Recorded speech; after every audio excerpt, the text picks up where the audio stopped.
A comitiva meteu-se pelas ruas desertas de Jerusalém no momento em que as trombetas do templo começavam a despertar a população.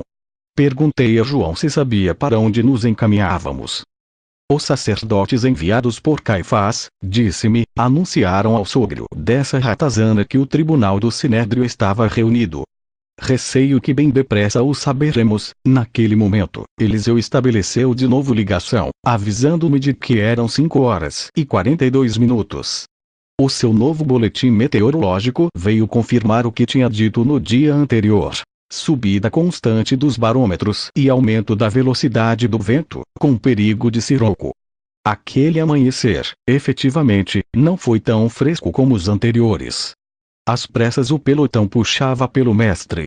Assim, interroguei João Zebedeu sobre o que acontecera em casa do poderoso e influente Anás. Tal como suspeitava, sempre segundo o testemunho de João, que nem por um momento se afastou de Jesus, o encontro entre Anás e o galileu decorreu de forma estranhamente lenta. No fundo, a presença do rabi perante o ex-sumo sacerdote não fazia sentido, era apenas um estratagema urdido entre Caifás e o seu sogro, a fim de retê-lo num local seguro até os saduceus, escribas e fariseus comprometidos na trama acabarem de comparecer ante o sumo sacerdote. José de Arimateia, que assistiu à parte do interrogatório e que preferira ficar com Anás, completaria horas mais tarde a narrativa de João, explicando-me que o hábil sogro de Caifás tinha, desde o primeiro instante, a secreta intenção de liquidar ali mesmo aquele incômodo assunto. Pelo que se via, conhecendo o caráter violento e impulsivo do seu genro, não desejava que o processo contra o mestre caísse nas suas mãos. Porém, a inesperada atitude de Jesus de Nazaré abortou seus planos. Anás, informou-me o discípulo do rabi, conhecia o mestre há muitos anos. Como todas as pessoas em Israel, também ele tinha ouvido falar dos sinais, prodígios e ensinamentos de Jesus. Ao receber-nos nos seus aposentos privados, Anás quis prescindir do representante do Optio e de mim, mas o legionário opôs-se, avisando de que se tratava de uma ordem do procurador. Como sabes, as relações daquele corrupto sacerdote com os romanos são excelentes e, finalmente, teve de se resignar. Sentou-se numa das cadeiras e esteve um bom momento sem pronunciar palavra, observando o mestre com grande curiosidade. Depois, com a sua habitual presunção e autossuficiência, dirigiu-se a Jesus nos seguintes termos: Já sabes que tenho de fazer qualquer coisa quanto aos teus ensinamentos, andas a perturbar a paz e a ordem do nosso país. O mestre levantou a cabeça e olhou fixamente. Mas não abriu a boca. Aquilo não agradou a Anás. Os seus nervos começaram a ceder e, sem poder ocultar a raiva, exigiu: Diga-me os nomes dos teus discípulos, mas o mestre permaneceu calado. E, sem pestanejar, continuou de olhos fitos no velho réptil. Juro-te, Jazão, que muito poucas vezes tinha visto tanta majestade no rosto do nosso mestre.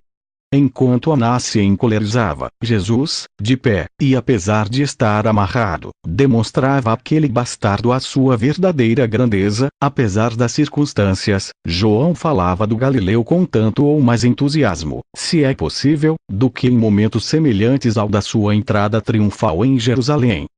Então, para minha surpresa, e penso que também para a surpresa de Jesus, continuou o jovem Zebedeu, Anás mudou de tática. Chegou a sugerir ao mestre que estava disposto a esquecer tudo, com uma condição.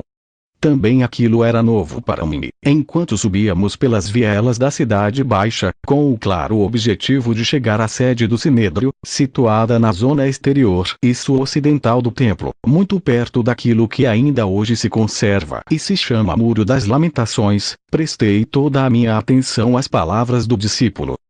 Sabe do que foi capaz? Anás propôs perdoar-lhe a vida se saísse imediatamente da Palestina, mas o mestre não manifestou qualquer sinal de interesse. Aquele silêncio exasperou mais ainda ao antigo sumo sacerdote, que, aos murros nos braços da cadeira, gritou a Jesus: Não vês que sou muito bondoso contigo? Não te percebes de quanto é o meu poder? Eu posso determinar o resultado final do teu próximo julgamento. Jesus, pela primeira vez, falou e dirigindo-se a Anás, disse-lhe: Sabes que nunca poderás ter poder sobre mim sem permissão de meu Pai. Alguns gostariam de matar o Filho do Homem porque são uns ignorantes e não sabem fazer outra coisa. Mas tu, amigo, tens, sim, ideia do que fazes. Como posso então repelir a luz de Deus? A inesperada amabilidade do mestre para com aquela serpente derrotou Anás e uma surpreendeu-me. E o velho pôs-se a maquinar, procurando, suponho, alguma nova trama para perder Jesus. Um momento depois perguntou de novo: que tentas ensinar ao povo? Quem pretendes ser? O mestre de modo algum iludiu as questões. E dirigiu-se a Anás com grande firmeza. Muito bem sabes que falei claramente às pessoas. Ensinei nas sinagogas muitas vezes e também no templo, onde judeus e gentios me escutaram. Nada disse em segredo. Qual é então a razão por que me interrogas sobre os meus ensinamentos? Por que não convocas os meus ouvintes e te informas por eles? Toda Jerusalém me ouviu. E tu também, embora não tenhas entendido os meus sentimentos. Antes que Anás pudesse responder-lhe, um dos servos da casa voltou-se para o mestre e esbofeteou violentamente, dizendo: como te atreves a responder assim ao sumo sacerdote? Ah, Jazão, como me fervia o sangue! Quando me interessei pela reação de Jesus, João encolheu os ombros e indicando o mestre, que caminhava uns quantos metros à nossa frente, comentou: não vi sombra alguma de ódio ou ressentimento nos seus olhos. Simplesmente, pôs-se na frente do bajulador dos bitusianos e com a mesma transparência e docilidade com que se dirigira a Anás respondeu: meu amigo, se falei erradamente, testemunha contra mim. Mas, se é verdade, por que me maltratas? Perguntei então ao discípulo se aquela bofetada provocara alguma hemorragia nasal em Jesus. João disse que não. Efetivamente, quando vi aparecer o Galileu na porta da grande casa de Anás, o seu rosto não apresentava sinais de violência. Pelo menos, eu não consegui distinguir. Havia algum tempo que observava como Pedro nos seguia à distância. Mas, ao aproximarmos-nos do arco de Robinson, e numa das alturas em que virei a cabeça para verificar se o solitário e infeliz Simão continuava ali, vi-o sentar-se ao pé da muralha meridional que separava os dois grandes bairros de Jerusalém. Pela maneira como caiu nos degraus e meteu a cabeça entre as mãos, compreendi que o apóstolo se dera por vencido. A sua derrota naquela hora era completa. Se eu não conhecesse o final daqueles acontecimentos, não teria posto as minhas mãos no fogo quanto à sua sorte, infelizmente, não voltaria a vê-lo. João, que naquele momento não estava a par das negações do amigo, terminou assim a sua narrativa. Anás teve um gesto de reprovação pela brutalidade do seu servo com o mestre, mas o seu orgulho é tal que não lhe fez qualquer observação.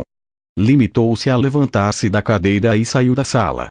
Só o voltamos a ver passadas 2 horas. Durante esse tempo, Jesus disse-te alguma coisa? Não, respondeu João.